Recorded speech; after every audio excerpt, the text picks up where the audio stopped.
Some of us talk darkest of times that happen in our community. But you know that there are also darkest of times that happen on a family level, on a personal level. Some of us may have experienced those darkest of times on a personal level. And we know God moved us powerfully. God's faithfulness to Santa Isabel, to our loved ones, to our leaders, through the faithful, through our communities. If you're able to follow our gospel today, it was said in the first part that there was a demoniac or a dark person who was brought to Jesus. Some versions would say, some people brought the dark person to Jesus. I would like to be important for that phrase.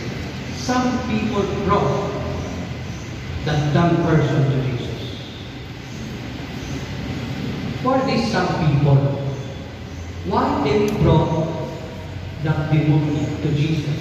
Why they brought that person who could not speak to Jesus? And maybe I thought, well, some of them wanted healing and cure for this person. Okay, makalasyaman namin, pwede conversa, so ipakita ko ng Jesus.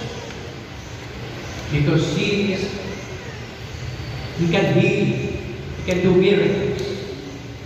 And I thought maybe there are also some people who brought this demoniac to Jesus to get rid of him. Restore mo lang siya, yung talaga kita konsyos, ihalo yung session ko nila.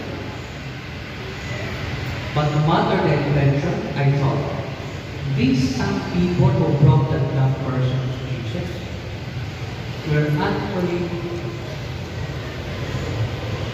God's word. Just God's intervention.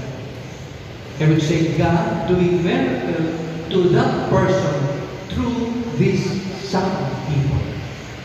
No matter the intention. You may say, well, they are bad intention when we brought that person to Jesus, if they just want to get rid of him. No matter the intention, whether we are sinful or not, God always uses us. We could not only claim that, well, only those who are righteous that are deserving to be God's instruments. But rather, each one of us is deserving to be God's instrument. No matter our sinfulness, no matter how unfaithful we are, no matter how